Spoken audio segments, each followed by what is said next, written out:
ಪ್ರೀತಿಗೆ ಭಾಷೆ ಇಲ್ಲ, ಧರ್ಮದ ಹಂಗಿಲ್ಲ, ದೇಶದ ಗಡಿ ಇಲ್ಲ ಎನ್ನುವುದಕ್ಕೆ ಪೂರಕವಾದಂತಹ ಮಹತ್ವದ ಪವಾಡವೇ ನಡೆದಂತಹ ಒಂದು ಘಟನೆ ಕೇರಳದ ಮಣ್ಣಿನಲ್ಲಿ ನಡೆದಿರುವಂಥದ್ದು. 16 ವರ್ಷಗಳ ಕಾಲ ದೂರವಿದ್ರೂ ಕೂಡ ರಕ್ತ ಸಂಬಂಧ ಮಾತ್ರ ಅಲ್ಲ, ಪ್ರೀತಿಯ ಸಂಬಂಧಗಳು ಹೇಗೆ ನೆಲೆಗೊಳ್ಳುತ್ತವೆ ಅನ್ನೋದಕ್ಕೆ ಒಂದು ರೀತಿಯಲ್ಲಿ ಮಾನವೀಯತೆಯ ಪ್ರತೀಕವಾಗಿ ಈ ಒಂದು ವಿಡಿಯೋವನ್ನು ಕಾಣಲಾಗುತ್ತೆ.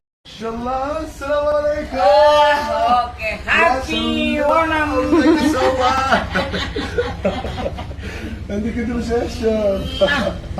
God bless you. Okay. Thank you so much. Thank you so much. Mashallah, mashallah, mashallah. എല്ലാം തകരാറില്ല. ಮೊದಲು ಒಂದು ವಿಡಿಯೋವನ್ನು ನಿಮ್ಮ ಮುಂದೆ ಪ್ಲೇ ಮಾಡಿದೆ. ನಿಜಕ್ಕೂ ಇಡೀ ಸಾಮಾಜಿಕ ಜಾಲತಾಣ ಕೈಗೆತ್ತಿಕೊಂಡಂತಹ ಒಂದು ವಿಚಾರ ನೋಡಿ. ಇಲ್ಲಿ ಧರ್ಮ, ಜಾತಿ, ಪಂಗಡಗಳು ಯಾವುದೂ ಇಲ್ಲ. ತನ್ನ ತಾಯಿ, ತನ್ನನ್ನು ಸಾಕಿ ಸಲಹಿದಂತಹ ತಾಯಿಯನ್ನು ನೋಡೋಕ್ಕೆ ಅಂತ 16 ವರ್ಷಗಳು ಕಳೆದಿದ್ರು ಕೂಡ ಮಗ ದೊಡ್ಡವನಾಗಿ ಕೇರಳದ ಮಣ್ಣಿಗೆ ಬಂದಿರುವಂಥದ್ದು. ಅಲ್ಲಿ ಜಾತಿ ಇರಲಿಲ್ಲ, ಅಲ್ಲಿ ಪರಂಪರೆ ಇರಲಿಲ್ಲ, ಅಲ್ಲಿ ರಕ್ತ ಬಂಧ ಇರಲಿಲ್ಲ, ಅಲ್ಲಿ ಮಾನವೀಯತೆಯನ್ನು ಎತ್ತಿ ತೋರಿಸಿದಂತಹ ಘಟನೆ. ಸೊ ಸ್ನೇಹಿತರೆ, ಈ ಒಂದು ವಿಡಿಯೋದಲ್ಲಿ ಎಲ್ಲವನ್ನ ಎಕ್ಸ್ಪ್ಲೈನ್ ಮಾಡುವಂತಹ ಒಂದು ಪ್ರಯತ್ನ ಮಾಡ್ತೀನಿ. ಅದಕ್ಕೂ ಮೊದಲು ಈ ಒಂದು ವಿಡಿಯೋವನ್ನು ನೀವು ಮೊದಲನೇ ಬಾರಿ ನೋಡುವವರಾಗಿದ್ದರೆ ಖಂಡಿತವಾಗಿಯೂ ಈ ಒಂದು ಚಾನಲನ್ನು ಸಬ್ಸ್ಕ್ರೈಬ್ ಮಾಡ್ಕೊಂಡು ನೋಡಿ. ಮಾತ್ರ ಅಲ್ಲ, ನಿರಂತರವಾಗಿ ಇಂತಹ ಅಪ್ಡೇಟ್ಗಳನ್ನು ನಿಮ್ಮ ಮುಂದೆ ತರುವಂತಹ ಪ್ರಯತ್ನವನ್ನು ನಾವು ಮಾಡ್ತೀವಿ.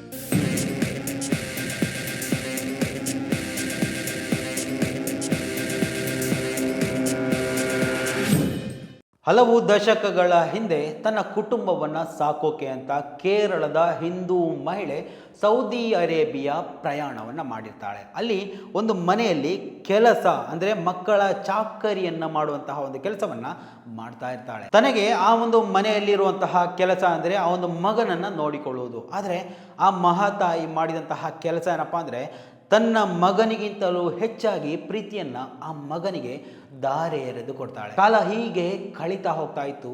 ಹೀಗೆ ದಿನನಿತ್ಯ ಎಲ್ಲವೂ ಬದಲಾವಣೆ ಆಗ್ತಾ ಇತ್ತು. ಆ ತಾಯಿ ಸೌದಿ ಅರೇಬಿಯಾದಿಂದ ತನ್ನ ಭಾರತದ ಮಣ್ಣಿಗೆ ಬರ್ತಾಳೆ. ಬಂದು 16 ವರ್ಷಗಳೇ ಕಳೆದಿರುತ್ತೆ. ಆದರೆ ಆ ಒಂದು ಮಗುವಿಗೆ ನೀಡಿದಂತಹ ಮುತ್ತುಗಳು, ಆನಂದ ಬಾಷ್ಪಗಳು ಅವರನ್ನು ದೂರ ಮಾಡೋದಕ್ಕೆ ಒಪ್ಪಲಿಲ್ಲ. ಆ ಸಣ್ಣ ವಯಸ್ಸಿನಲ್ಲಿ ತಾಯಿ ತೋರಿಸಿದಂತಹ ಮಮತೆ ಆ ಮಗು ಬೆಳೆದು ದುಪ್ಪಟ್ಟಾಗಿದ್ರೂ ಕೂಡ, ವಯಸ್ಸಿಗೆ ಬಂದಿದ್ರೂ ಕೂಡ ಆ ಮಗನ ಮನಸ್ಸಿನಿಂದ ಮಾಸಿ ಹೋಗಲೇ ಇಲ್ಲ. ನನ್ನನ್ನು ನೋಡಿಕೊಂಡಿದ್ದಂತಹ ಆ ಒಂದು ಮಮತೆಯ ಕಡಲನ್ನು ನಾನು ನೋಡಲೇಬೇಕು ಎನ್ನುವಂತಹ ಹಠ ಅವನನ್ನು ದಿನನಿತ್ಯ ಕಾಡ್ತಾ ಇತ್ತು. ಆ ಪುಟ್ಟ ಮಗು ಇವತ್ತು ಬೆಳೆದು ದೊಡ್ಡ ಯುವಕನಾಗಿದ್ದಾನೆ. ಆದರೆ ಆತನ ಮನಸ್ಸಿನಲ್ಲಿ ಒಂದು ಅಭಾವ ಕಾಡ್ತಾ ಇತ್ತು. ಆ ಒಂದು ನನ್ನನ್ನು ಸಾಕಿ ಸಲಹಿದಂಥ ಆ ಒಂದು ತಾಯಿಯನ್ನು ನೋಡಬೇಕು ಅಂತ ಆತ ಹುಡುಕಾಟ ಆರಂಭ ಮಾಡ್ತಾನೆ.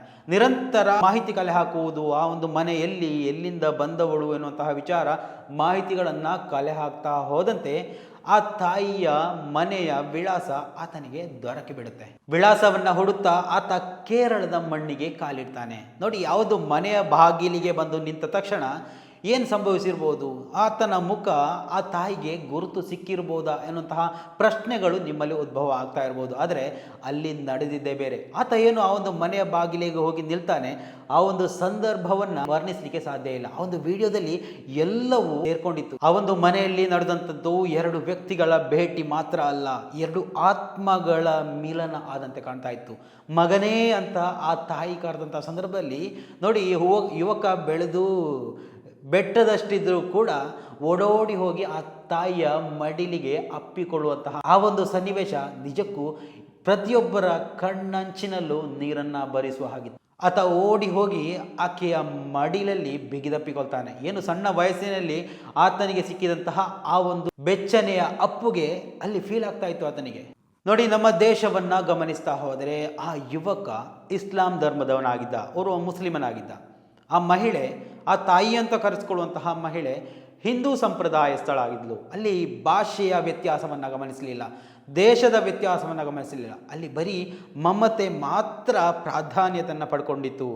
ನನ್ನನ್ನು ಸಾಕಿ ಸಲಹಿದಂತಹ ತಾಯಿಯ ಮಮತೆಯನ್ನು ಹುಡುಕಿಕೊಂಡು ಬಂದಂತಹ ಓರ್ವ ವ್ಯಕ್ತಿ, ಒಂದು ಆತ್ಮ ಮಾತ್ರ ಆಗಿತ್ತು. ಅಲ್ಲಿ ಧರ್ಮಗಳು ಮನುಷ್ಯರನ್ನ ಬೇರ್ಪಡಿಸಬಹುದು, ಆದರೆ ತಂದೆ ತಾಯಿ ಆ ಒಂದು ವಾತ್ಸಲ್ಯ, ಆ ಒಂದು ಪ್ರೀತಿ, ಆ ಒಂದು ಬಾಂಧವ್ಯವನ್ನ ಯಾವತ್ತಿಗೂ ಬೇರ್ಪಡಿಸಲು ಸಾಧ್ಯವೇ ಇಲ್ಲ ಅನ್ನುವಂತಹ ಸಂದೇಶ ಈ ಒಂದು ವಿಡಿಯೋ ನಮಗೆ ಕೊಡ್ತಾ ಇರುವಂಥದ್ದು. ನಿಜವಾದ ಪ್ರೀತಿಗೆ ಇಲ್ಲಿ ಸಾವು ಅನ್ನೋದೇ ಇಲ್ಲ, ಅಲ್ಲಿ ಮರೆವು ಅನ್ನೋದು ಬರೋದೇ ಇಲ್ಲ. ನೋಡಿ, ಎಷ್ಟೇ ವರ್ಷ ಆದರೂ ಕೂಡ ನಿಜವಾದ ಪ್ರೀತಿಯನ್ನು ಮರೆಯೋದಕ್ಕೆ ಸಾಧ್ಯ ಇಲ್ಲ ಅನ್ನುವಂತಹ ಪಾಠವನ್ನು ನಮ್ಮ ದೇಶಕ್ಕೆ ಸಾರಿದಂತಹ ಆ ಒಂದು ಕುಟುಂಬ ಅಂತ ಹೇಳ್ಬೋದು, ತಾಯಿ ಮಗನ ಸಂಬಂಧ ಅಂತ ಹೇಳ್ಬೋದು. ಸೊ ಇವೆಲ್ಲವನ್ನು ಗಮನಿಸ್ತಾ ಹೋದರೆ ನಮ್ಮ ದೇಶದವರು, ನಮ್ಮ ದೇಶದ ಜನತೆ ಇದರಿಂದಾಗಿ ಹೆಚ್ಚಾಗಿ ಕಲಿತುಕೊಳ್ಳುವಂತಹ ಪಾಠ ಖಂಡಿತವಾಗಿಯೂ ಇದೆ. ಸೊ ಈ ಒಂದು ವಿಡಿಯೋವನ್ನು ನಿಮಗೆ ಇಷ್ಟ ಅನಿಸಿದರೆ ಸಾಧ್ಯವಾದಷ್ಟು ಜನರಿಗೆ ತಲುಪಿಸುವಂತಹ ಒಂದು ವ್ಯವಸ್ಥೆಯನ್ನು ಮಾಡಿ.